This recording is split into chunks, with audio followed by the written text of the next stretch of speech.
Welcome to the Porsche Club Insider, your one stop for all things Porsche and PCA. Here's your host, Vu Gwyn, and the Insider crew.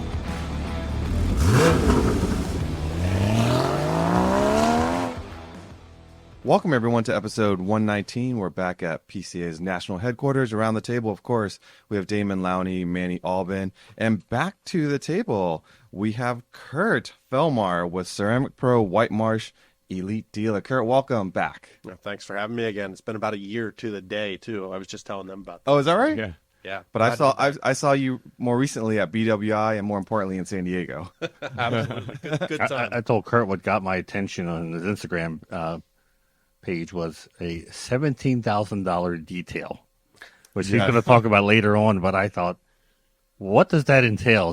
What costs 8 times the value of my car? The presidential package, right? Yes, I saw that. No, well, I'm happy to talk about it later for sure. And then you had a interesting, I would say, business proposition where a customer brings you a vehicle and says, just wrap it whatever you think it should be. I'm like, mystery wrap, huh? Mystery wrap. Yeah, that was a fun one. The creative in me wanted to get a little crazy, but I knew he was more reserved, so we had to tame ourselves on that one a tad. But he was very happy. So, excuse me, I don't know if you can pick this up in our 4K cameras, but I'm a little bit sweaty. So let me. That's you sweaty? Yeah. So I'm glistening a bit because we took a road trip up to Greenwich, Connecticut on Friday, and I picked up a rental van for Manny and Damon and I too. We drove up, did a bonsai trip. We'll talk about that in a bit. But when we came home the same day. It was pretty late. Got to the airport probably like 11:30 or so, and I just took an Uber straight home. And my car I left it here on Friday.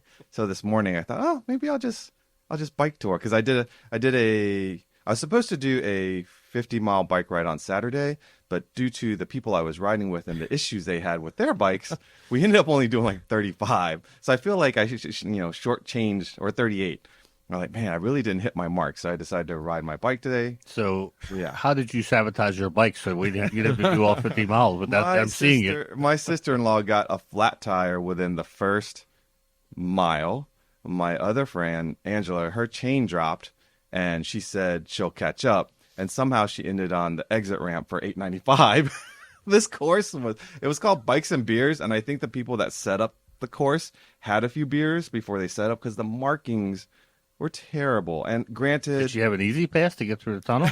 So granted, when you do these bike rides, they have maps that you can download and put it in your bike computer, blah blah blah. But all the rides I've done before, I either follow the person in front of me, or there's clearly marked like signs and arrows, and also if you're on it turned out to be a 45-mile bike ride. If you're on the 45 path, you follow like the same color arrow. And I don't know why this group decided, well, if you do 45, you're going to start out with the blue arrow, and then at some point you're going to change to an orange arrow. And then it's like, is it the orange arrow going out, or is it the orange arrow going back? So anyway, we just got completely turned around. We stopped by the rest area twice. So it was a very leisurely ride, and it was fun. It was a beautiful day, but I didn't get my mileage You in. didn't make it to Guinness Brewery? Oh, we made it to Guinness Brewery. We started in an Uber, or no, we started there. And we ended up back there. So it was a lot of fun, but it wasn't like the fulfilling like ride. So this morning, with the car here, I decided to ride to work, and I thought it was pretty cool out. But when you have a backpack strapped to your back, I didn't calculate this part. It like trapped in all the heat, so I'm pretty warm right now. That's why I'm glistening. Circle right back around. Did you wear that shirt? Yes, because I wanted to wear work clothes. I wasn't gonna wear like. I can only imagine the fun you guys would make of me if I walked through with like my skin tight bike clothes. So. Yeah, we know. We would have pulled up alongside of you on the way in. Well, here's my chance to make fun of you anyway. I saw when you were getting coffee. Yeah. Good thing your back isn't to the camera right now. Oh, I know, because it's my backpack like sealed in the heat. Yeah. But I even wore like my fishing shirt thinking that would breathe better. But anyway, yeah. So our car was here. But speaking of the trip, thank you guys for climbing into the car early Friday morning, making our way to Greenwich to have 2 very cool podcasts be done. Yeah. You're hearing this. You already heard one of them. Right. The McHale Haggerty. And then in a few weeks, you'll hear the second one, Ken Hahn, who's the Kenan. president of Haggerty Marketplace and Radius. Right. And he's very entertaining. Big Porsche guy, huge. At the end, I get him to admit how many cars he has, and I think he was like a little hesitant because he said, "What do you say? Hopefully, my wife doesn't listen to this." Yeah, so it was a very cool trip, and unfortunately, because of my bike ride, we didn't get to stay and enjoy the Greenwich Concours itself. So we just headed back. I do have to say the highlight for me, while McKeel was very entertaining, so was Ken, was that pizza. Oh man, I thought about it. I ate the 2 slices when I got home. Did you really? It's my wife. I sent her a picture of the pizza. I said, "Are you interested in slices?" She didn't like onions, and she said, "No, I'm good." And I went downstairs, heated it up, and I'm like, "It's very good." Yeah, it was really good. I reheated mine on Saturday. So our road trips typically, if it's gonna go through New York, like I'm always in search for that thin crust, delicious New York pizza. I don't know why it doesn't exist in Maryland. It just doesn't. I guess the same reason why good crab cakes don't exist in other places. But we ended up in Connecticut, just on the other side of New York, thinking that, man, maybe they'll just bleed over some good pizza. And so for dinner, before we drove through traffic, I found this place. What's it called? Colony Grill. Which you would think was hamburgers and stuff. We thought. So we sit Yeah, down. it'd be a full menu. We sit down waiting for a menu, and nope, it was just pizza. Yeah, Only. but beer, if you wanted beer, they I were known guess. for this, and I never heard of it, but it was a super thin crust, and it was called hot oil The pizza. original hot oil Pizza. bar pie. And I'm thinking, I found this dive, only maybe it's a Connecticut thing, but then we pulled up, and it looked kind of like a Uno's. It was pretty big, Yeah. but it said like from 18, I don't know, what year? 18 18 something, I It's think, pretty right? old. So we enjoyed it. It's super thin crust, super crispy, and that's all they do. Like, they focus on just pizza and libations, right? So pretty cool. And I finished mine because I was carb loading. I finished my pizza. Yeah. These two didn't. They got their boxes. Then the most hilarious thing is, I think we can go and try and compare the Colony Grill that's actually in Maryland. Yeah. I They think have one closer in to Maryland. DC, right? I think Yep. it's Bethesda or something, right? I Somewhere told the Potomac, ladies Bethesda. in member services about it, so we got to plan a road trip. A road trip to Colony Grill in Yeah, Bethesda. it was Yeah. delicious. It was good. It was good. All right, so Kurt, how you been? I've been good, man. It's been a heck of a year. Been busy with life and with business and trying to get involved. I've seen Manny out at a few events, and I'm trying to get more involved into some of the car stuff. As you guys know, I picked something up. Not a Porsche yet. Working my way up. Almost there. You're almost there. You're like the rung right below. Yep, working my way up, but it's great because I'm passing on, my hobby and my passion, because I've got a car seat in the front seat all the time. Yeah. With my little man, my son. So we're out and about. So I'm sure you guys will see us out. I actually was at Mikey and Mel's the other week. I heard you there. I didn't Yeah. see you, but I Yeah. heard you there. So, Yeah. yeah, it's been good. So Well, tell us what you got. I got a 2009 Audi R8. Nice. and I am So definitely enjoing it. A cousin of ours. Yeah. That's Yeah. nice, Not, right? not Yeah. like I said, not quite there, but working my way up the road. It's probably closer to Lamborghini, isn't it? Yeah. Isn't that what the Gallardo is based It is a on? Gallardo, Yeah. only with a V8 instead of a V10. And what I like about it, it's very clean. The instrumentation, the style, it's not in your face. It's aged very well. Yeah. I mean, they still look really good. Yeah, and Remember those side blades?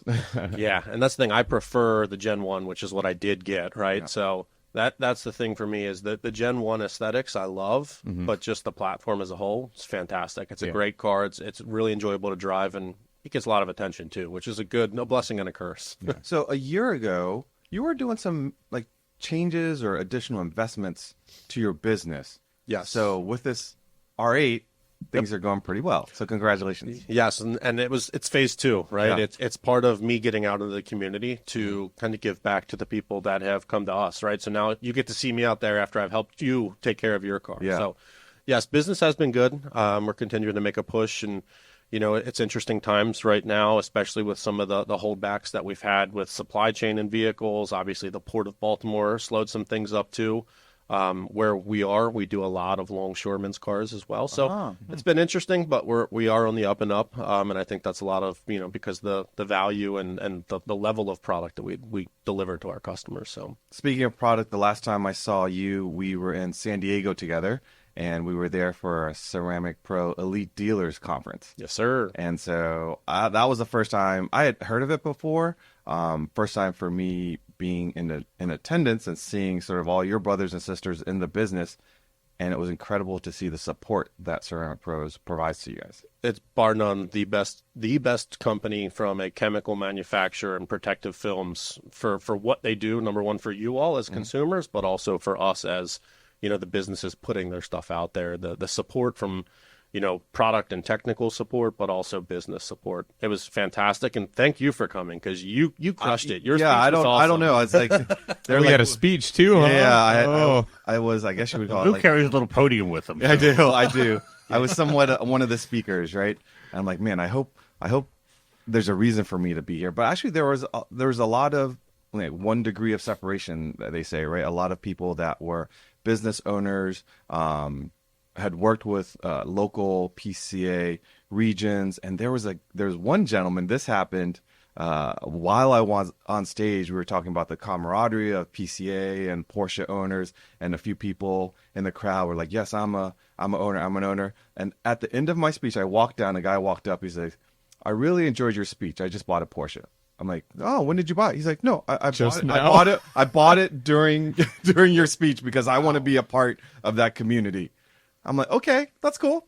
Increase PCA membership by 1. Yeah, I think that was one of the things that a lot of us took away, right? As Ceramic Pro installers, we learned a lot about the PCA and just how involved it is and the groups, right? It was, I don't want to say overwhelming, but it was welcoming to me to say, hey, let's get out of the R8 and into a Porsche, right? Because the support that you guys have and the membership numbers, it's fantastic to see a group that cares about each other and is growing because I'm remembering the car world of the early and mid 2000s, and that seems to have kind of dwindled off for most groups. And you guys on the opposite seem to be growing. Yeah, so absolutely. It was inviting for sure. And for me, I'm a super techie person. Of course, I love taking care of my cars as well. And being not in the front row, I was kind of in the back row, but watching all the new things that are coming out for you all. And I know you used, I believe it was Ion on the 964, but I didn't. You worked with Manny on that one, so I didn't know the details. But watching that Ion being applied, within not even full 2 hours during that session, and how much that car popped afterwards, very impressive. Yeah, that is a really fantastic product. Maybe tell people what Ion is, since I didn't know about it. Yeah, so a year ago, we did a paint correction and a ceramic coating on Project 964, and we used what's called Ceramic Pro Ion. It's a 2-layer, up to 7-year warranted product. There is its big brother called Ultimate Ion. It's a 3-layer, up to lifetime warranty coating. It's got a lot of new technology in it. So I tell everybody I don't have my phone, but if you remember, smartphones used to break all the time, right? Right. They infused what's called ion exchange technology, which has kept those things from breaking, into the coating. And it just makes a much better dirt release, ease of cleaning, but it's also harder, right? I will never say a coating is scratch resistant. I think you learned that at the conference too, but there is a degree of abrasion resistance that is present in this coating. So I will die on this cross, but it is a fantastic coating to me. It's the best on the market. I've tested everything, right? I mean, I'm a very hands-on business owner, and I've used other products through the last 12, 14 years that I've been doing this. That was the best innovation that the ceramic coating market has seen since ceramic coatings. Genuinely, it's a when you say 2-layer and 3-layer, does that mean you're putting that coatings? Yep. Okay, so you're so the Ion and 3 coatings. Yep, the Ion product itself is what's called Ion base, and then we have to come on within a set time frame and put Ion top on so that they can exchange those ion particles and make the coating as strong as it is. The Ultimate Ion, the 3-layer coating, is base, and then top. You essentially get a thicker film build for extra protection and just better performance out of it. I think of it like when you're painting your house and you do that first coat, it kind of changes colors, but there's thin spots and you can see it through, and then you do the second one and it's pretty darn good. But once you do that third coat, it is solid, especially if you're going over something that's pretty bright. Yep, exactly. Yeah, so you're number one, kind of filling in the pores of the paint and making sure that everything is covered, but you're just building more and more protection and gloss too, right? Because the way light's going to go through it and reflect and refract changes too. So I say it's kind of like a sacrificial layer of clear coat that you are adding to the car. And unfortunately, I tested it this weekend. So while I was preparing my bike for the race on Saturday, Loan's car has 9H, like the OG, I guess, of Ceramic Pro, and I have a new bag on the handlebar, and it's kind of weighted funny. So I had the back wheel leaning on the lift, and I like let go of the bike, and the bike fell onto the back bumper. And I could see like a little line, but then I just took some ceramic topper and I wiped it off. Right now, your wife is like putting pause on the podcast and going outside to look at the car. You can't even see it. You can't even see it. So that sacrificial layer was saved, and or saved from heavy scratch. It worked. Glad to hear it. But we're here today to talk about, and I've seen this a lot change quite a bit in that certain hall, West Hall, I think it is, at SEMA, and we're talking about PPF, paint protection, and color wrap. And you're going to kind of give us the ins and outs and the myths and what to watch out for. And as I talked about earlier, that job that came in, which Manny saw, and I thought it would have been an not easy, but a less technical install because it's got so many flat surfaces, which is the was it the Cybertruck? I was telling him about the Cybertruck we saw. We didn't know at the time it was yours, the one you did at the Cars and Coffee, but how you said, because he said, "Oh, that sounds pretty easy." I said, "Not the way Kurt described the edges." Yeah, and I was surprised at that. So so let's just talk about how PPF and colored PPF and vinyl has really changed in the last decade or so. Absolutely. So paint protection film's been around for quite some time now. I won't get into all the history, but I will suggest you go look into it because it's pretty neat where it actually came from, right? It got a bit of a bad rap because it would crack and yellow and you'd have a lot of ugliness with it. That's from the early to the mid 2000s, right? It's changed. It has the technology that's gotten into it. It's so much better. It lasts a lot longer. It looks a lot better, right? It's just a far superior product. And as you mentioned, now we're getting into colored PPFs, right? So that's something that's on the forefront. There's people doing it. It's been around for a few years now. In the past, it wasn't perfect, but it's getting a lot better. And I'm pretty confident and comfortable with it now, so much so that we offer it, right? And you guys mentioned the Cybertruck we just did. What part made it not perfect when it first came out? You would see the durability wasn't as good. Oh, really? It still lasted a lot longer than vinyl. The color itself or just the material? The material. So, so yeah, a little bit of both. And then you would have a lot of like lift back and things of that nature in the past, right? You had some delamination issues with some manufacturers, but they've gotten it all out, right? I mean, it's one of those things that over time, the technology gets better, the manufacturing process gets better, and now you see some of the juggernauts in the industry starting to make it as well. And that's how you know it's starting to catch on. You would think they were just dyeing the existing film, but evidently there's more than that. Correct. Yeah, it is multiple layers where you get the color layer, you get the PPF layer, the top coat, so on and so forth. Yeah, so it is a totally different product than, your standard clear or your matte film. But yes. So I'm wondering here, is there a difference between colored PPF and like a colored wrap that people have gotten a lot over the past 5 or so years? Yeah, huge difference, right? Okay. So what I tell everybody, and this does depend on where you're located, right? We're in Maryland, so I know what we deal with here, right? But I know like in Texas, a lot of manufacturers only warranty their standard vinyl wraps for like 1 to 2 years at most. I tell people here you're going to get 2 to 3 years out of a vinyl wrap. When it comes to the colored paint protection film, a lot of these manufacturers are going to have anywhere from like a 7 to 10, sometimes even longer than that. But the way that paint protection film works, it's going to look a lot better, right? Vinyl's always going to have some of that texture, the orange peel. Some brands are getting better and they're getting away from that. But paint protection film, because it's about 3 times thicker than your standard vinyl, it's able to look almost exactly like paint, right? So that's one of the big differences. A lot of the colored paint protection films also have a hydrophobic layer to them. So they're pre-coated in the top coat, which lasts, but it doesn't last nearly as long as a true coating, right? You're going to have the hydrophobics, the ease of cleaning for, depending on where and how you're maintaining your vehicle, 6 to 12 months, sometimes longer, sometimes less. But the big difference is the durability and just the visual appearance. Yeah, because I was always thinking that, the wraps we've been seeing all these years were PPF, basically, but that's not the case, I guess. Yeah, let me see if I've got my technical data right. I believe PPF is like 8 mils, 8 mils and higher, and then standard vinyl is usually 2 to 3 mils. Yeah, and again, that does depend on the actual brand, the chemical makeup of it, right? So you've got cast, and I'm sorry, I'm not a vinyl guy, but you've got 2 different types, right? Of standard vinyl, but yeah, you're roughly in that 2 to 3, sometimes 4, and even maybe 4.5 when it comes to vinyl.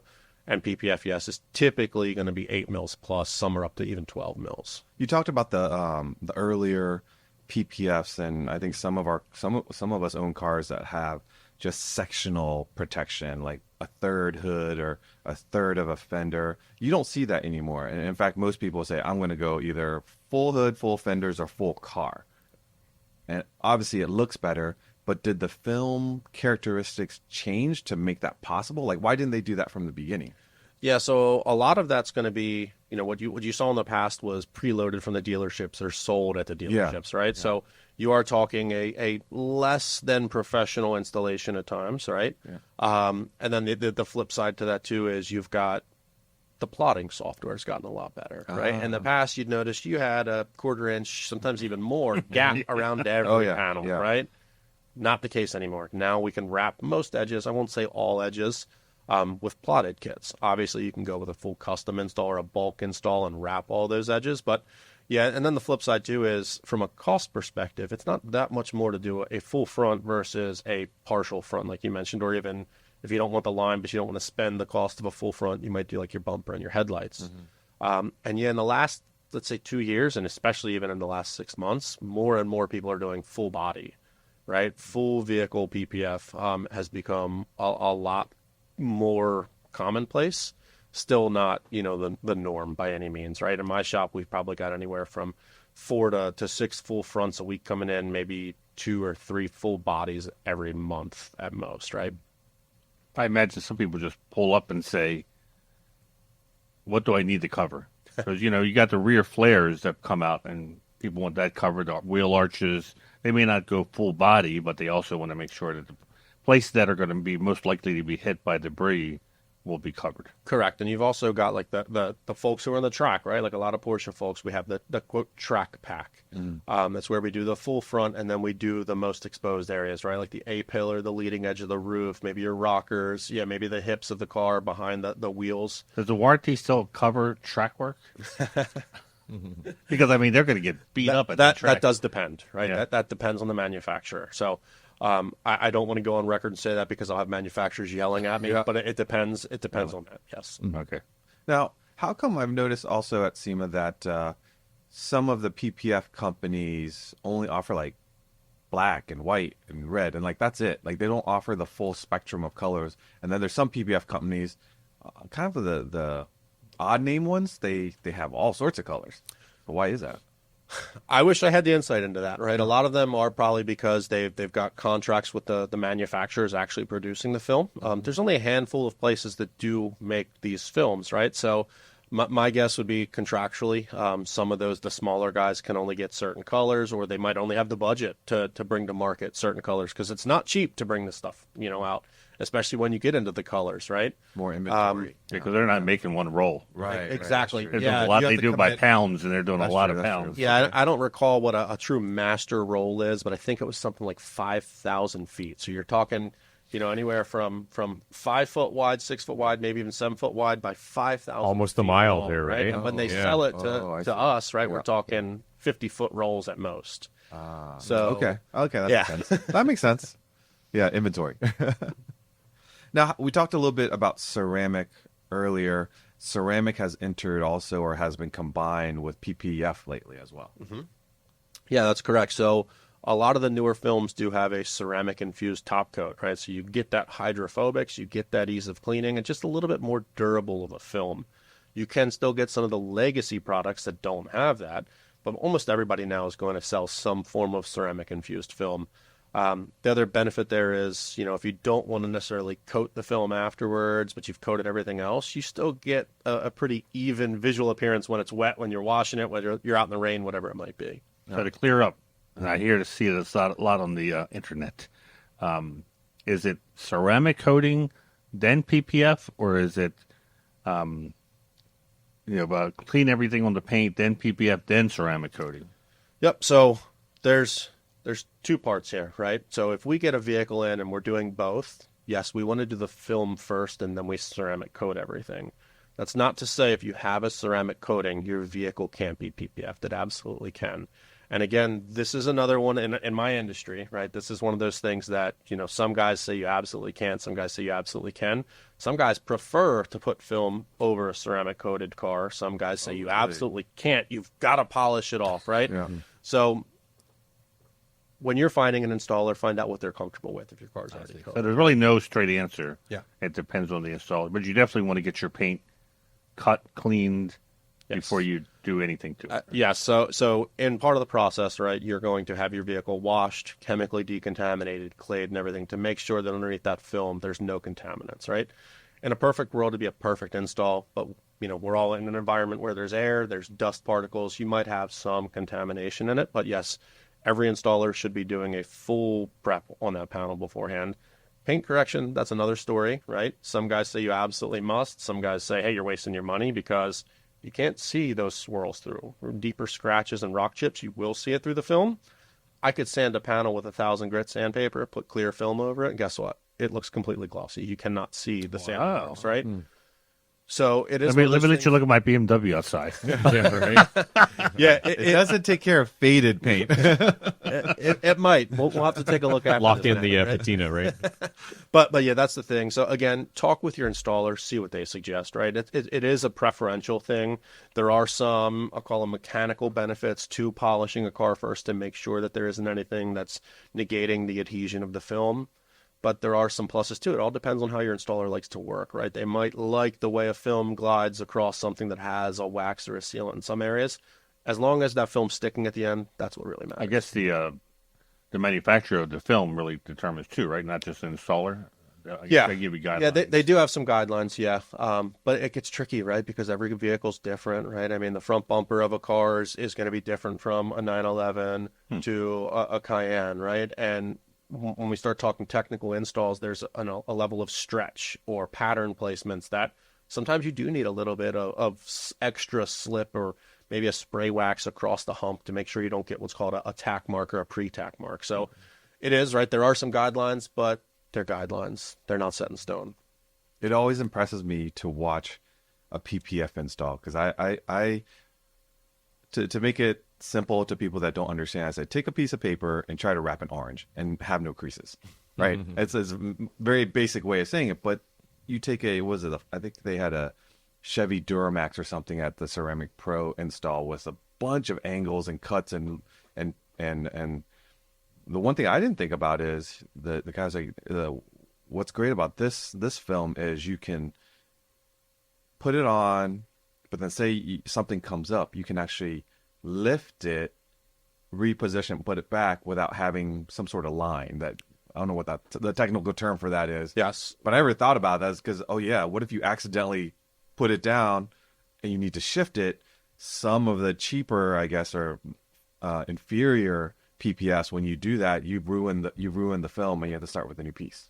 That's correct. Yeah. So what you got to see was what's called Ceramic Pro PPF, right? They've had a product out on the market for years called Kovacha, but they did just release the Ceramic Pro PPF at the Elite Dealer Conference that you were at. Yeah. Fantastic, insanely user-friendly, but also far more durable for you as the end consumer, right? But what you're discussing it's called pre-tack and tack marks and lift lines. They are a part of an install, unfortunately. Obviously, it's our job to make it as perfect as we possibly can. But in some cases, especially with pattern kits and really intricate pieces, we might start to work something and realize, as you get 8 inches around a curve, hey, we're not lining up, so we've got to lift it.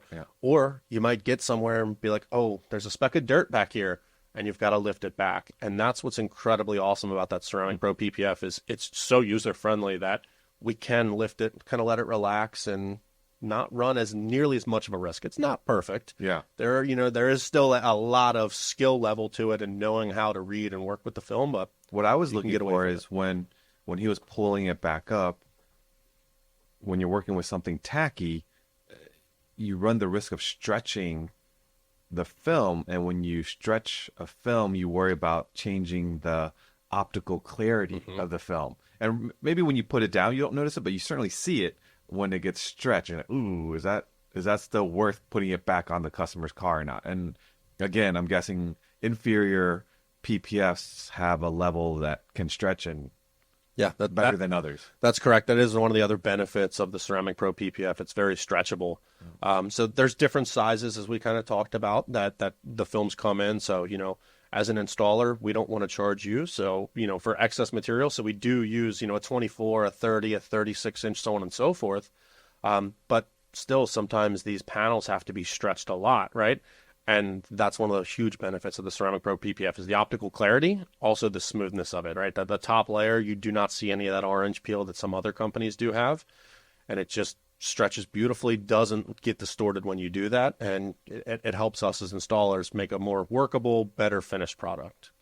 Those people that have Macans know the hoods of the Macans are so incredibly large.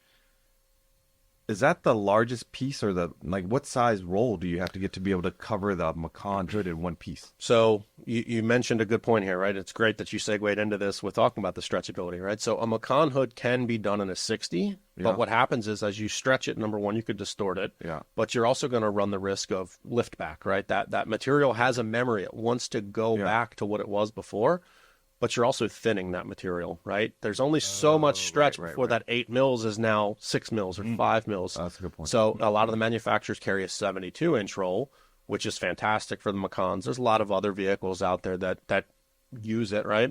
It's one of those things that might be able to be done in a 60, but doing it in a 72 is the right way, right? Because so that's a good question for someone going out to get a PPF on their Macan is ask the installer what size roll you're using. If you're using 60, just know you might be compromising some quality. But if they're saying, oh, we're going to use a 72, then maybe you do feel a little bit more comfortable that they're using the right size or the bigger piece. Absolutely. And at the end of the day, right, you're working with guys that have a passion for this stuff, so they should know and they should be involved in some of these. Obviously, not all manufacturers make the 72. So ask that question, but just see if they've done the install before too. So next question Manny put here was talking about price, but I feel as though before we get into price, maybe you can share with our listeners as you're embarking on getting a PPF job done on your car. Let's say I'm doing it, right? Take us through, what are you asking the customer, or what should the customer kind of come into the shop with a sort of frame of mind of what they're getting into? Absolutely. So what happens most of the time is somebody's coming in for either ceramic coating or paint protection film or both, or they're asking for ceramic coating, but they want PPF, or they use it interchangeably. They want ceramic coating. Yeah, they don't know. So we ask a lot of questions. One of the most important ones to me is, what's your car going to do? Is this a track car? Is it a spirited weekend car? Is it a daily driver? Is it, what kind of use is it going to see? Is it inside? Is it outside? How often do you wash it? So on and so forth, right?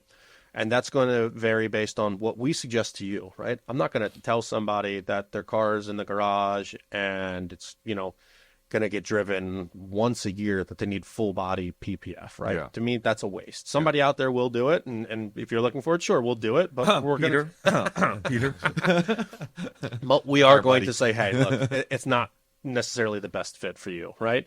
And vice versa, the person that comes in saying they want a full body, right? But really they just need a ceramic coating, right? Because they don't care about rock chips, right? So we go through the vetting process, right? Hey, how do you drive? How often do you clean it? Where does the vehicle sit? And also, what bothers you, right? Are you okay with maybe getting a rock chip or maybe getting a slight door ding? What's your budget too, right? That's the flip side there too. But, it's, if your front end is obviously the most likely point, but your budget's $3,000 and you're also worried about, your back bumper because you're city driving and you might be, might tap something kind of thing.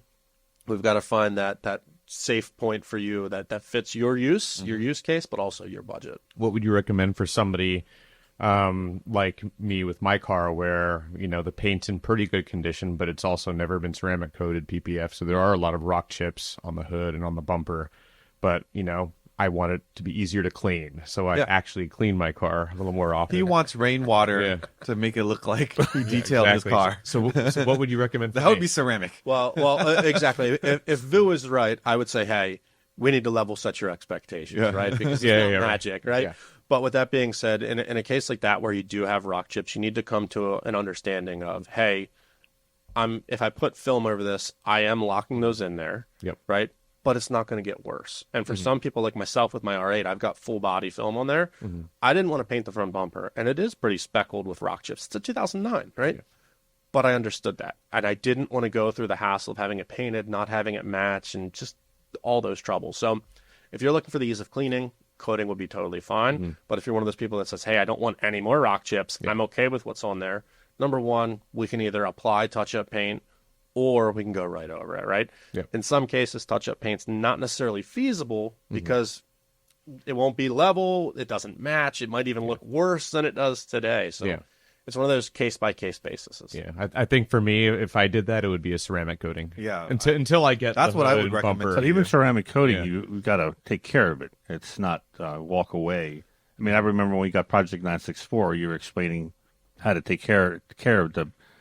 You want, I think, the least amount of touching, which in your case may be a benefit since you don't wash the car, versus someone like me who's washing it like every week. Every time you're touching it, you're essentially wearing it out. Yeah. See, I'm preserving my paint by not washing it. Yeah, Twice a year. But in an indirect way. But the like car washes are no for ceramic coat, right? Yes, any I call them swirl-o-matics, right? Any swirl-o-matic you don't want to go through. It doesn't matter if you have PPF or if you have a ceramic coating, right? That's not it's just avoid it. It's the smartest thing you can do for your car, right? You can go through a touchless. Same thing with PPF. You could introduce some risk there depending on the pressure and how close it gets to an edge or whatever it might be, right? That's right. Yeah. Always be cautious of that. Again, some manufacturers say it's totally safe, but know your car. Know the install. My thing with and know your- touchless, and my sister had this. I think I've told this story before. A black E46 BMW. She decided she wanted to get her car clean. It was like 95 degrees out, and she went through a car wash, and her black car through a touchless because she thought it was safe. And she went for the full deluxe whatever, and they sprayed some sort of whatever soap that Hot wax. and Dried it right just on it. basically just sizzled on her car, destroyed the paint. Completely destroyed it. Yeah, Had nothing to do with the brushes. Exactly. There are risks with any of them, which is why hand washing. I say there's no replacement for displacement. Yeah. In my world of detailing, there's no replacement for hand agitation. Right, a proper hand car wash because hey, is the surface too hot? Are the brakes too hot to spray chemicals on? Is the surface too hot to spray this or that? Right, you know those things when you're working on your own car. Versus these machines and other things, they don't. Right, so yeah.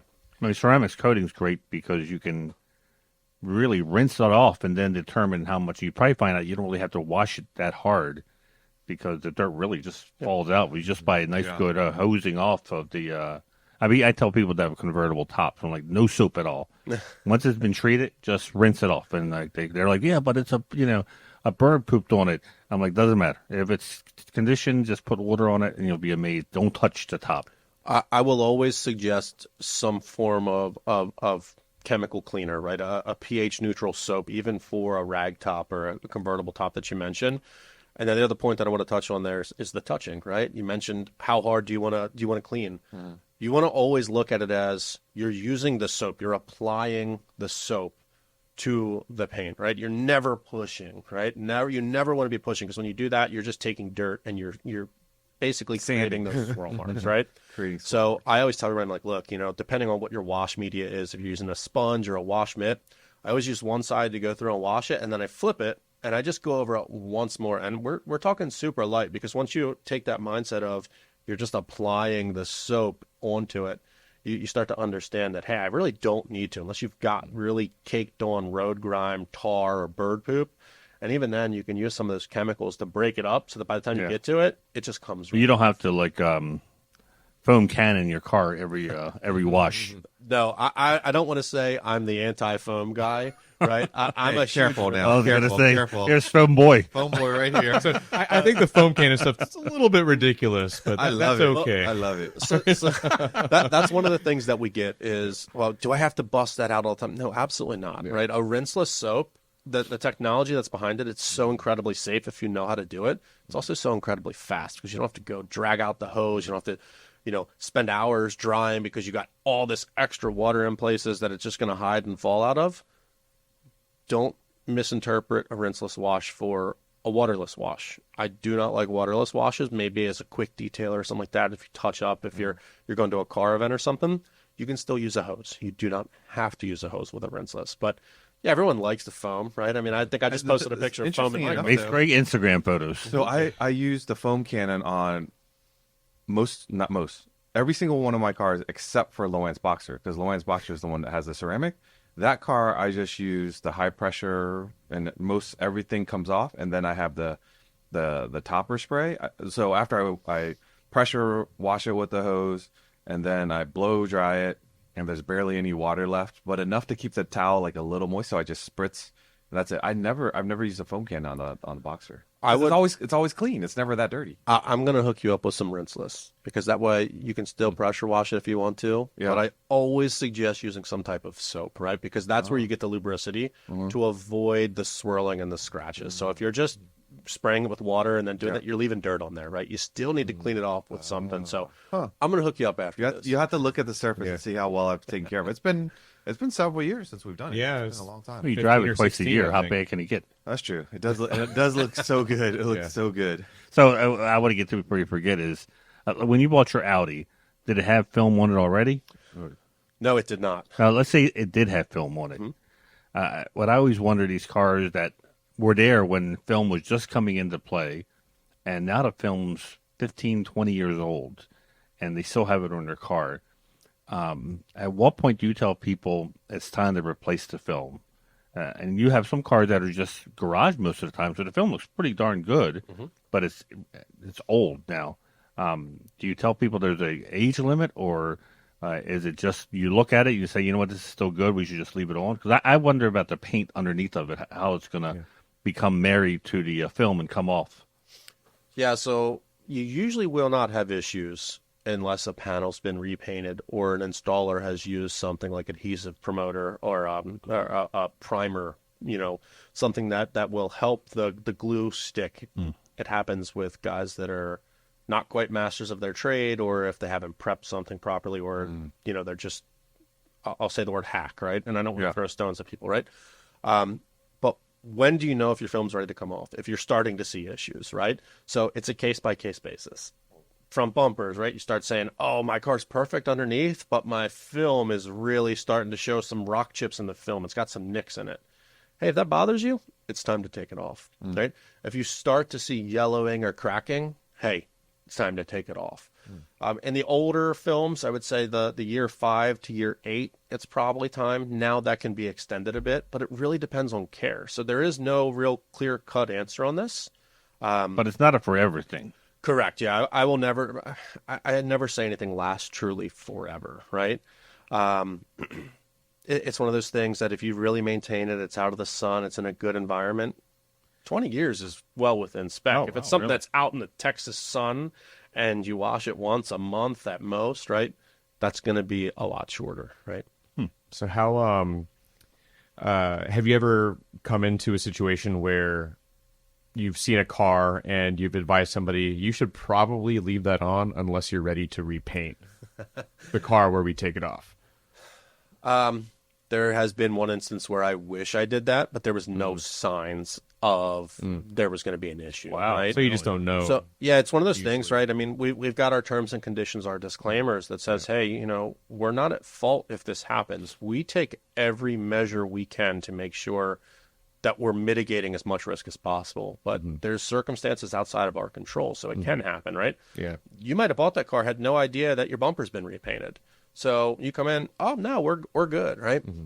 We start to remove it, and bam, right in the middle. It's not just that it was repainted, but it was done, the touch up in the dealership where they just come scuff and shoot, right? There was no real prep work done, and bam, half the bumper yanks off with it, right? Half the paint does.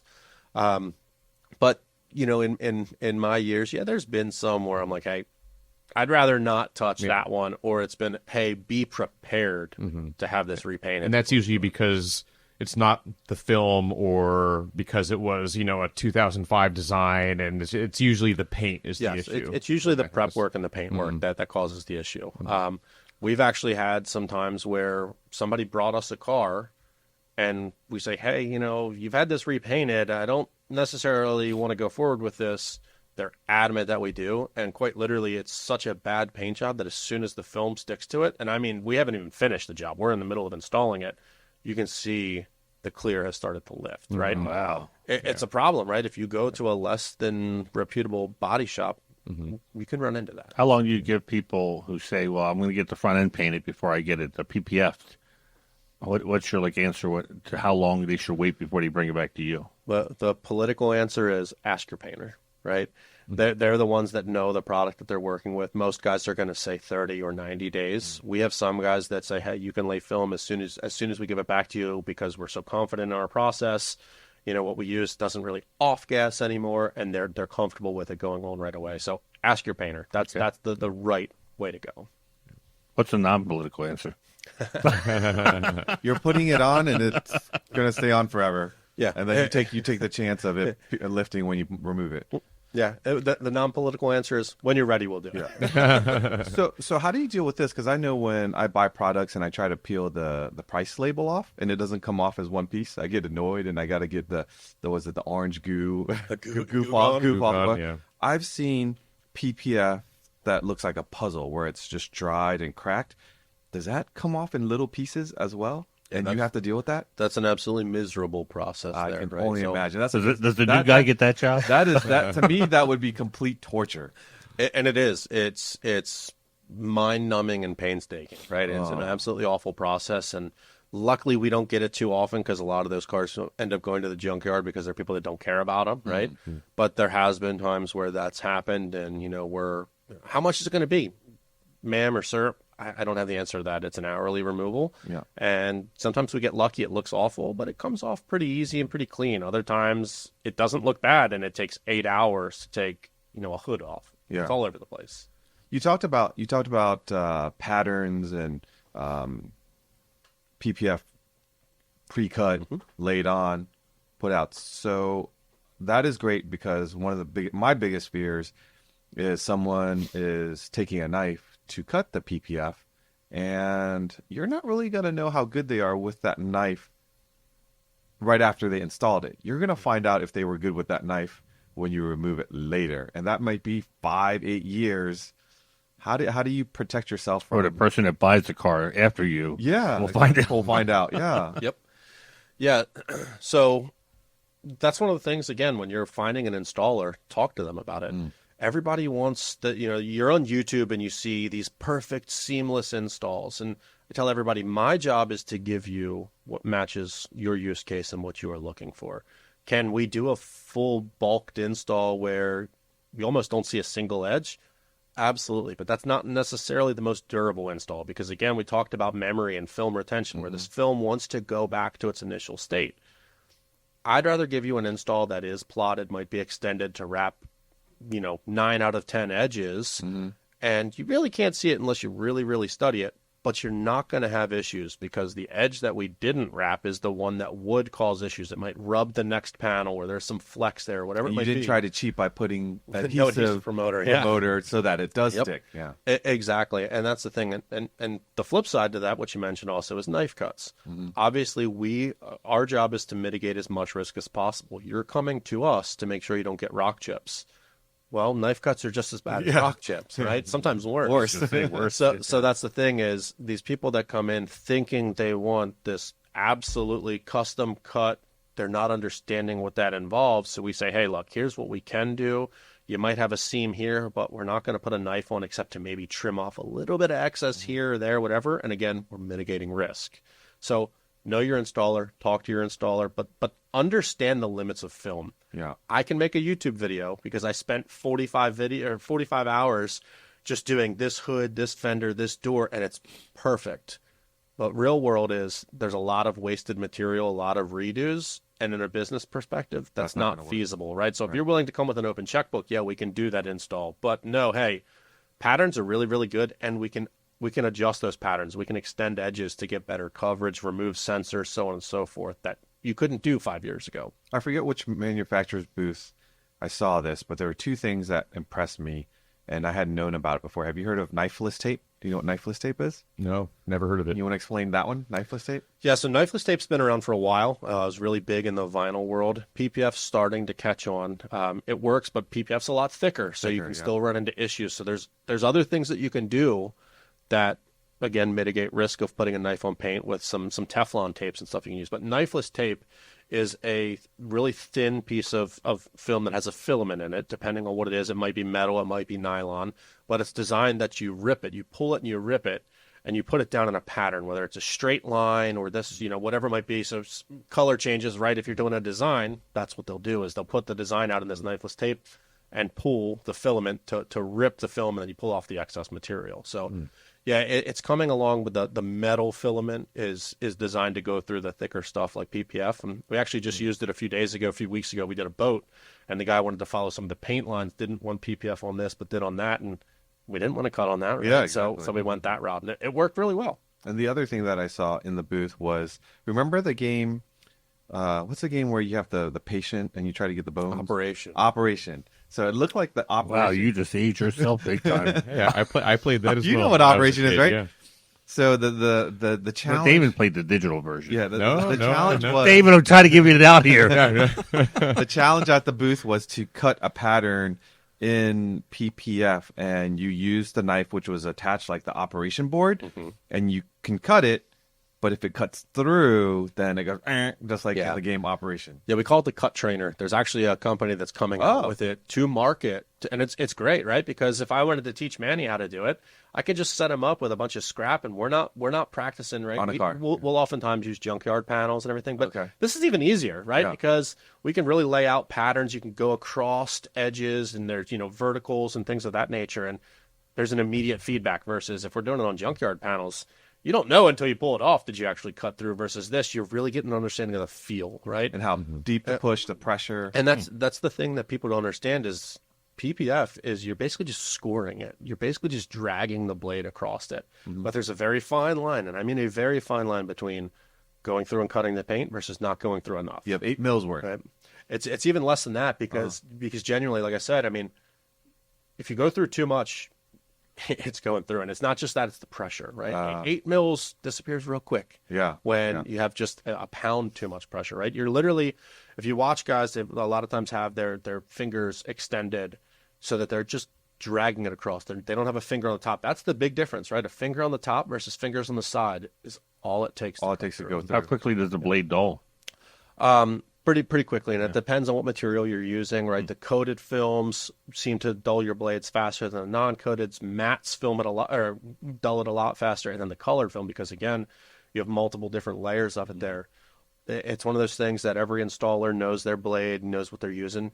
You'll hear a lot of blades snapping, a lot of blades snapping. I almost do it every other cut. It seems, depending on how big of a cut. It really illustrates the importance of the installer, because you have the film manufacturers who are doing their part and really up in their technology game, but they're only as good as the person putting it on. Absolutely. And I tell everybody, all the manufacturers make a good product. It wouldn't be on the market if they didn't. Know your installer, right? I love the Ceramic Pro PPF because of the clarity, how good it looks, how durable it is, but how it installs. So we're incredibly comfortable with that. But know your installer, right? There's a lot of really good installers, there's a lot of good installers, and there's a lot of bad installers, right? But find the guy that you're comfortable with and talk to them, right? Ask some of these questions that we've talked about, right? Are you going to use a plotted kit? Hey, how do you make your cuts, so on and so forth. Understand what they're going to do. And again, in my previous job, my boss will love to hear this. Maybe he'll hear it, right? My job as a manager is to mitigate risk and to escalate when there is risk to the people doing it. And as an installer, it's the same thing. Hey, I really need you to be careful on this fender or this quarter panel because you do run the risk of potentially cutting it. Or, hey, last time I used this plot, it was a little short here, a little bit long there, so let's make these changes and know, hey, we might have to hand cut it. Or let's use the knifeless tape you mentioned, right? There's a lot of things there. So talk with the installers, make sure they know what the heck they're doing, and make sure you're comfortable with them. Because at the end of the day, that's what really matters, as long as you're getting the protection you care about. To give our listeners a point of reference, what are the 3 most popular PPF packages and rough pricing? Let's say it's a 992. So the absolute most popular for cars like that is going to be the full front. And this is going to vary drastically across the country, right? So know that. Here in our market, that's probably going to be around $2,200 to $2,600 for a full front. Full car, again, varies drastically. Full front includes? Full front is going to be your bumper, your headlights, your fenders, your hood, your mirror caps. There's a lot of information out there that says, hey, don't do the Porsche headlights because of the protective coating that's on there. So, again, talk with your installer, but it's also up to you at the end of the day, right? Another one with the Porsche folks, we talked about it earlier, is the track pack, which is where you're going to do that full front, but you're also going to add, again, depends on your installer, usually your A-pillars, your leading edge of the roof, and then down your rockers, maybe in front of and behind the rear wheel. Typically add about an additional $1,000 for that. Okay. And then full car, this is incredibly, location dependent, right? Yeah. I've heard in Canada some folks are doing this for like $3,000-$4,000 Canadian. How? Wow, let's go to Canada. I question the quality, but also what product, right? Yeah. In all seriousness, I would say full body expect to be anywhere from $6,500 to $11,000, depending on how intricate it is, what level of disassembly might be happening. Yeah. As well as your vehicle, right? For your standard Porsche, you'll be somewhere in that range. And I mean, that's about what I would expect to be. Honestly, let's just say safe bet somewhere around the 8,000 to 9,000 is probably the most common place. Could you tie in time-wise for the 3 kits? Yep. So full front, expect to be without your car for roughly 2 days. Full front with the track pack, roughly the same, maybe a full 3 days. Full body, I mean, yeah, there's some guys that can do it really quickly, but I would say most people are going to say, hey, I want your car for the whole week, right? The installation itself isn't what takes all that long, right? There's also, we've got to extract all the liquid, make sure you wrap your edges and do the post heating to really make sure it's locked down and you don't get any dirt that gets under there, or dirt buildup on the edges. So there's a level of care and feeding as well. And also, again, depends on your climate, right? I don't want to put a vehicle out there right back out into the freezing temps that's still got even just a little bit of liquid behind it. So almost everybody's going to be operating in a climate-controlled shop, so there is a reason that we want to hold on to your cars for a little bit of extra time. We want to give you your baby back as soon as we can, but no, it's a quality reason. Mm-hmm. The next one we wanted to get into, but before we do it, is I want to just remind folks, if you haven't subscribed to our newsletters, head over to pca.org. There's at least 3 newsletters that you can enjoy: e-brake news, performance news, we have Mart Fresh News as well. So pca.org and do that. Be sure to like, comment, and subscribe. The next one we want to get into, kind of your world as well. And now that summer is in full heat, and that's a window tint. Well, we were at a Cars and Coffee, and our friend Rich was talking about window tint, asking about window tint, and he made a visual. I just pictured in my head. He goes, I don't like to get my windows tinted. I want my windows tinted, but every place I go to, these window tint places, he goes, they get these guys who don't care about the car, and when they give it back, they got all this drip marks everywhere. He goes, and you look how they install it, and their foot's pressed against the dashboard or the seat. Where is he going to get work done? I'm visually picturing this going, I will never get a window tint in my life. And so, Kurt was like, we don't do it that way. Yeah. That made me think about that. Maybe all window tint places are not created equal. And yeah, I mean, it's the same thing with PPF installers and detailers, right? No, they are not all created equal. There are the different sides of the spectrum for the level of quality and the care and feeding that goes into every job. And there is a level of protective measures that people take, whether it's, a dash cover, what's called a soak rope, if you're getting your windshield tinted, or protective films or towels and such that go on your door panels, or is there a door card removal, right? Mm-hmm. There's all sorts of levels to tint installations that people aren't aware of, right? If you're going to the $99 down the street guy, I guarantee you he's not removing door panels, right? Yeah. But you're also not going to get the same level of installation that the guy that does that removal and charges $500 or $800, because you have less risk for debris getting in there. You're going to have a better install in terms of the alignment, and less risk on your vehicle too, because you're not worried about your Alcantara getting soaked because, well, it wasn't even in there anymore, right? Right. So, and was it pre-cut? Was it custom cut? Did they use a knife? And years ago, I forget which car it was, I went to a place, and when they trimmed it, they actually trimmed a little bit of the rubber trim on my car. Yeah. So I pointed it out to them, and they had to replace it, but they were just careless, or the installer was careless. So it's stuff like that. Again, window tint has come a long ways in technology, but still, as Manny said earlier, it comes down to the person putting it on your car. If they've taken care of it, do they know how to handle it? And I hate to say it, but you get what you pay for. So windshields have not remained the same. I mean, windshields are very complicated with all these extra features that cars have with the sensors, cruise control and parking and all that. What about when people who I see they get their windshield tinted? Is that something limiting, or does the new window film technology handle that? So in my dealings, and please put in the comments if you know something different, but in my dealings, we have not had any issues. I'm sure somewhere out there is a vehicle that, hey, they're in the guidelines, do not install it, right? The big thing here is the electronics that are in the dash, because when you're installing it, you're spraying liquid all over it, right? That's what you've really got to be careful of.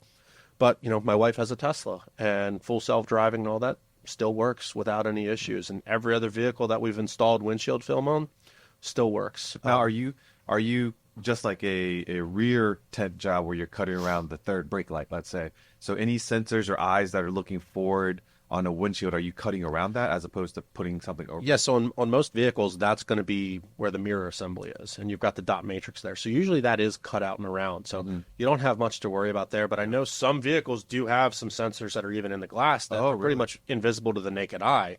So there's always going to be some level of risk there. Again, know your vehicle, right? You can do some of your due diligence, as well as us as the installers will do our due diligence too. And a lot of the plotting softwares will even have notes in there that say, hey, warning, be aware of this. Okay. So there's a few stopgap measures there to make sure that we're taking our precautions too. Now, I'm a window tint person. It's kind of standard protocol that any car that lands on my driveway, it's going to get tinted. And of course, my daughter's RAV4. Window tint, the subwoofer, right? A window tint and a subwoofer, exactly. At minimum. And so her RAV4 had the factory tint from the passenger, behind the driver and passenger back. And of course, the front two side ones are completely clear. One of the reasons why I love window tint is, especially the new technology, is it blocks so much heat. I think it's the ceramic or something that's infused in the tint that the heat part of the sun rays doesn't pass all the way through, and it really makes a difference on how cool the interior of your car is. Yep. And again, I am by no means a true window tint expert, right? So somebody correct me in the comments, or maybe some of the manufacturers might hop in here because I know they follow the PCA, right? But yeah, the ceramic infused tint has been around for a few years now, but it's a fantastic way of blocking heat, but also getting all the other benefits, right? The safety benefits of if your glass breaks, it doesn't shatter into the car. The anti-theft, side of things where you can't necessarily see into it. But what's really awesome about it is the heat rejection at the higher level of VLTs, right? So 5% only lets through 5% of the light. It's an incredibly dark, kind of dangerous to drive, right? Not to say I don't have it on some of my vehicles, because I do. But with dark. Yeah, thanks to the ceramic film, right? You can go up to 70 and 80% and get the same levels of heat rejection that you can get in the darkest, right? So now you don't necessarily have to go dark to block heat, right? The ceramic, what happens is, you either reflect light and energy and heat, or you absorb it in the ceramic, and some obviously passes through. So the lighter you are, the more light still passes through, so energy does, but that ceramic blocks it, right? So a lot of vehicles now, what people are coming in for, because you've got huge panoramics, right? They want their panoramic done. Well, I'd never advise people to go dark on those because you're absorbing so much energy, right? So like my wife, we just took it off my wife's Model Y. That whole thing is glass. Yeah. And we had, I think, 25% on there. One day she reached up and she was talking about the new film that you heard about at the Elite Dealer Conference. She's like, why don't I have Ultimate IR on mine, which is the top level heat rejection? Right. And she actually goes, oh my God, like I just burned myself. Oh, really? Wow. Because it's so dark, it's attracting more light. Oh, it's attracting. And it's absorbing. So you run the risk of potentially cracking that glass too. Wow. Right? Oh, so any of those horizontal panels, I say, hey, look, my job as a salesperson in my business is to say, hey, we really don't want to go that dark. Again, never thought do about you that. understand the risk? Yeah. You want to go dark? Okay, we'll do it. But hey, here's this waiver. So we just removed that 25 and we just put 80. So Ceramic Pro's Ultimate IR 80, which has fantastic heat rejection. It's the best. It doesn't look dark, but it has the heat saving. Exactly. It lets almost all the same amount of light through. You can barely even tell it's there, but you get all that heat rejection. So it's one of those things, as you're driving down the road, you don't even feel it, right? Yeah. So it's a fantastic product, and you don't have to go dark anymore, right? So some people, like Rich wants to try and maintain that look. So we were saying, hey, man, we could do the 70 or the 80%. It'll give it just a slight blue hue, not really noticeable, but you're going to get all the benefits of window tint and the heat rejection. I'm tinted 35 my and windows. 20. I like the shade. Yeah. If it's a dark interior, I usually do 35. If it's a real light interior, I'll do 20. 20, I yeah. like that shade. Yeah, I've never tinted my windows, partly because I don't like having tinted windows, especially when driving at night. So I feel like the 80% actually might be worth it in my car. Yeah. Wish I had it in Palm Springs last year. Especially for to be people honest. that, their cars are outside quite a bit and, Yeah. Super hot areas. Now, the glues on tints have also improved? They have. Again, this is going to vary based on your manufacturer, but absolutely.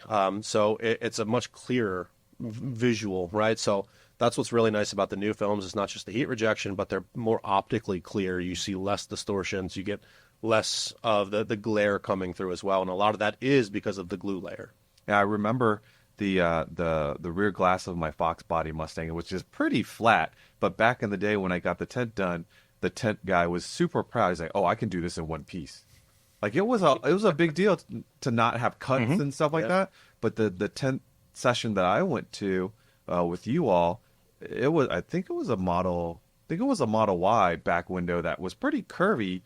Still one sheet, and he took the heat gun and just started shaping, and it shaped the film before he installed it. Yeah, that's one of the other big changes. I mean, that's been around for a long time, but back in the 90s, yeah, they did not heat shrink window tint. It was installed in piece and seams, right? Yeah. Now it is shrinkable. So, yeah, it is kind of molded to fit your glass to get a almost absolutely form-fitting, perfection. All right. Oh, wow. Before we switch to the news, you got to tell us about the $17,000 presidential package that got my attention to begin with. Yeah. So we had a customer come in, and he brought us a Ferrari, a Porsche 911, and most recently a Lamborghini Urus. And he did the same thing, right? He was doing literally paint correction, full body paint protection film, coating the paint protection film, getting the ultimate IR window tint we just talked about, coating the interior, taking the wheels off, doing all that. And I was like, if this guy's doing it on all of his vehicles, I just need to put together a package for it. So we did. And it's literally every single service we offer within our normal realm, right? Mm-hmm. So it's a multi-step paint correction. It's full body film. It's everything we can possibly coat gets coated. We take the wheels off. We clean the undercarriage, the suspension components. We coat the wheels, the calipers, the suspension bits. Everything that we can do, we do. We coat your engine bay, your trunk, this, that, and the other, right? So everything for $17,000, which actually is a discount, believe it or not. And there is a market for it, right? I mean, you mentioned it's getting a lot of attention. We've actually got a McLaren Artura in right now for it as well. It's all relative, man. When's the Odyssey going in? Yeah. What's the opposite of the presidential package? But it did get my attention, like $17,000 for a detail. But if you have a car that's several $100,000s and you want to protect it, I mean, 17 doesn't sound like it's too bad of an investment. Exactly. It is relative, right? I mean, there's the emotional attachment to cars that we probably all have, but some people have it a lot more, right? Was it a keepsake that was handed down to you from a family member that you want to make sure stays in great shape? Or is it something that, you just spent $500,000 on and you'd like, hey, 17,000 is really a drop in the bucket for it, right? To maintain it. It's relative. So, and I think having not to push Ceramic Pro, but having a Ceramic Pro, ceramic job on it, when you go to resell it, it's probably more valuable than saying, well, when I bought the car, the dealer had a ceramic coating put on the car, which is probably the Walmart spray bottle they spritzed on it and charged you $1,000 for. Well, not only can you say it, but cars that have professional level ceramic on it, you can just tell the cars just pop, and the paint is just much more level. It just looks like what's the worst color that doesn't really show that much of an improvement? I would guess. Can I guess? Go ahead. Silver. I was going to say white. It varies on the body lines, actually, is what I would say. But yes, silver or gold. I call it Grandpa Gold. Corolla Gold. I got one of those. Yeah, that's one. But obviously, there's always a difference. Because red is incredible. I think of Steve Wood's Turbo, and you from across the field, you were like, "Wow, look at that red." Yeah. Yep. Yeah, but I would say silvers and golds, some whites depending on what white it is, but it really depends on the body lines, to be honest with you. Good to know. All right. So let's get into a bit of news. We're talking about paint shades. Damon, you got to read it because my laptop died. Yeah, definitely. So it's funny. Porsche has all sorts of paints, from their standards to their metallics to their paint to sample to their, I believe, paint to sample plus. And Porsche has added, it looks like, 11 new paint shades to their paint to sample program. It's a little bit misleading because you're not taking a sample and having them paint it. These are just past paint to samples that are now available. One's guards red. It's not guards red, is it? It's GTS red. No, there's one that sure. if you read the article, it's a DuPont registry. Oh, I just looked at the pictures. Oh. Yeah, they list guards red because they bring back some vintage colors, and but they don't fall under the optional $1,000 paint. They fall under the PTS. So you can get this booklet from Porsche. I think they charge you, but it has 100 and some PTS colors that it's not PTS plus. It's just PTS. It's just that's what PTS is. Yes. If you actually want to paint your car sampled to something like that you have, that's PTS plus. That's now. a lot You're more gonna be paying a lot more money. But it's interesting. Some of these colors have really funny names. Sean Peach. Who's Sean? I don't know. Yeah. Nashi Blue, which is a pretty cool blue. Eberl Green, and then Audrain Green Metallic. That must be the Audrain Museum commissioned some sort of color, I guess. I don't know. We'll have to ask him about that. I don't know what to ask. Yeah. Verde Zeltweg Metallic. I guess Frozen Berry Metallic. Frozen Berry's just coming back. I guess it's just coming back. But now GTS they're going to red. charge for it a lot. Yeah, exactly. I see. More than they used to. But like Viper Green Yeah. is an old color from the 70s, but now they charge a lot for it. Frozen Berry Metallic, that was one of the Tycon. not standard, but the one step up to the metallic. Yeah, that's what Matt special Farah colors. had on his Spider. Yeah. Yeah. Couple new silvers. So Arctic Gray, really cool gray if you're into that sort of thing. But basically they've added some new PTS colors for people to choose from if they want to spend a little bit more money on their paint job. Manny, I know your computer's dead, but do you remember enough stuff about the racing links that you sent? Yeah, so the 24 Hours Nürburgring happened, and it was the shortest where they actually raced. They red flagged it for 14 hours, I believe. Yeah, 14 hours. Because of the fog. Oh. They only completed, I think, 50 or 60 laps. I was looking at the official results from the EDAC, which doesn't sound like that much, but we are talking about the Nürburgring. So they're 8-minute laps. I think they were averaging. But Audi came on top. Montai, which we were hoping would see become a winner, when the race ended, they were running second place. So I'm sure they were hoping also for a win, but congrats to Audi. And if you look at the comments, they are just obliterating the organizers because, Spa, it rained as well, and the organizers there managed to pull the race off. They just waited, and everyone just waited it out. But But it wasn't just rain at the Nürburgring. it's It was fog. also fog. Oh, yeah, the fog. No, it's not the rain. They would have done the rain. But especially at the Nürburgring, usually the rule of fog is when one corner station can't see the other corner station, they have to stop.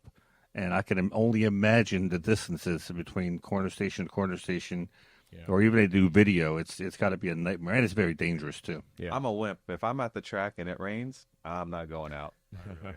But you're ceramic coated. No, I'm not worried.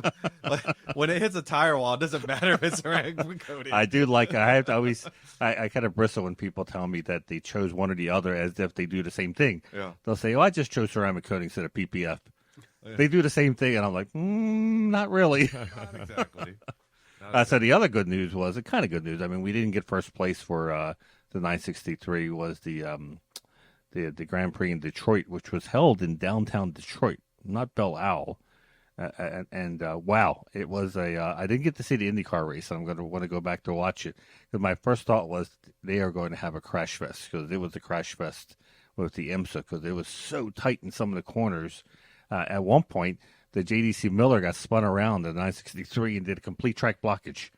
And it was, to the point where all the cars, it looked like my typical commute on 95. Everyone came to a stop, and the stewards were trying to push cars back to get this JDC Miller, which had gone sideways when it got spun out, back on the road so they could continue to race. But the good news was that Rexy, the number 77 911 GT3R, won its class. The only Porsche running in that class. And the 963 for the Penske Porsche got second place. So helped with the points. I think we got second and fourth. So not the first place we all wanted, but it's still a great run for the 963 this year. Solid run. Damon, you want to talk about the 993 RS video? Yes. So we recently dropped a 993 Carrera RS Club Sport video, and it's basically the 993 Carrera RS 3.8, but with barely an interior, and a track focus. So still street legal.